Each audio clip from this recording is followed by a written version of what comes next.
Doc Mayou, bon début de journée. Oui, Steve, bon matin. On revient ce matin sur le goût du risque. Je rappelle cette nouvelle aux auditeurs.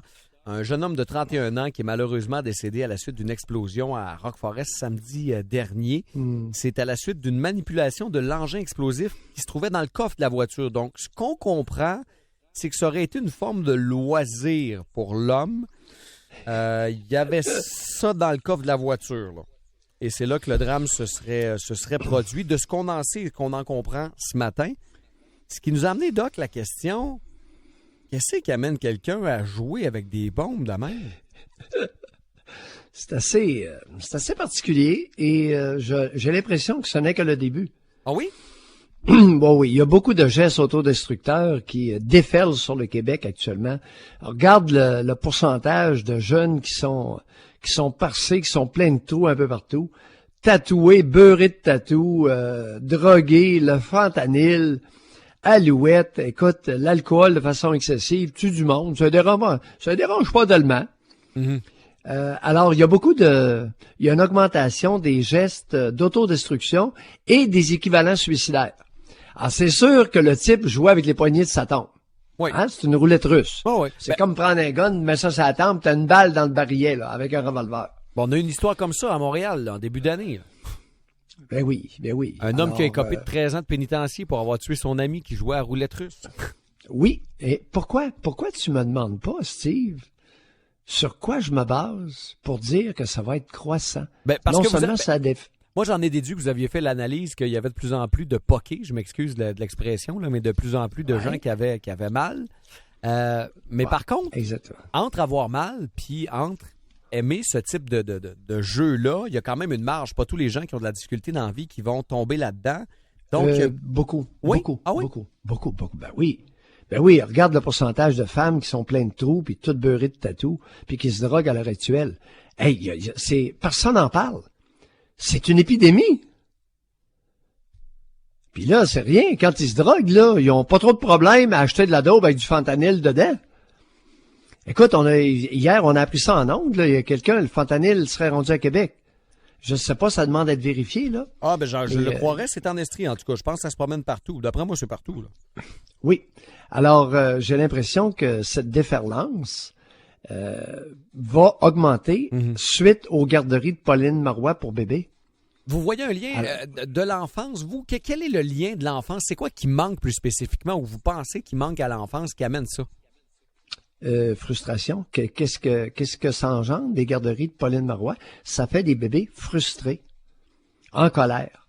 Alors, qui soit vont devenir suicidaires, autodestructeurs ou explosifs. Donc, la frustration en bas âge nous amènerait des gens qui aiment jouer avec le risque de façon exagérée, on s'entend, là. Exact. Ouais, Steve, il est urgent de prendre tous ces cas-là et d'en faire une autopsie psychologique, comme on fait une autopsie physique, minutieuse et fouillée pour les décès dont on ne comprend pas la cause. Mm-hmm. Il est important qu'on fasse des autopsies psychologiques de tous ces cas-là, de tous les cas de suicide, de gestes autodestructeurs comme ça, afin de mieux comprendre le phénomène et d'agir. Ça se peut que je sois complètement dans le champ, mais si j'ai raison, il est urgent d'agir et de s'assurer que nos bébés au Québec soient maternés par une femme. Une femme maternante. Avec puis qui veut dire quelque chose, évidemment, qui est significatif dans la vie de l'enfant. On n'aura pas le temps de se faire une psychanalyse ce matin, mais j'ai envie de demander au petit, l'enfant là, qui a eu de la misère, qui a eu de la frustration, on désamorce comment ça, cette bombe intérieure-là de frustration? Ça doit se travailler, il y a sûrement quelque chose à faire. Non, c'est des exercices réparateurs à l'intérieur d'une intervention chaleureuse. OK. À moyen terme. Okay. Pas en six rencontres. Et ça prend une rencontre avec un professionnel, la personne toute seule la réalise. Nécessairement. Non? Okay. Pas nécessairement. Okay. Ça peut être un ami, ça peut être un responsable d'une activité, de façon préférentielle de même sexe. OK. De même sexe et une relation chaleureuse même si c'est pas avec un intervenant. Parce qu'il y a beaucoup d'intervenants qui sont froids, donc ça vaut rien. OK. Ça prend la chaleur. Ça prend la chaleur humaine. On fait sortir comment le méchant? Intérêt. Comment on fait sortir le méchant de la personne frustrée? Non. Tu fais pas sortir le méchant. Il y a pas de méchant, il y a de la frustration. Tu pallies, tu répares. OK. Tu fournis une chaleur. OK. Tu fournis une chaleur à un être humain qui en a manqué. OK. Qui est exposé à la froidure des garderies d'État de Pauline Marois. Doc, merci les beaucoup. Les bébés. La frustration. 2 ans et demi et moins. OK.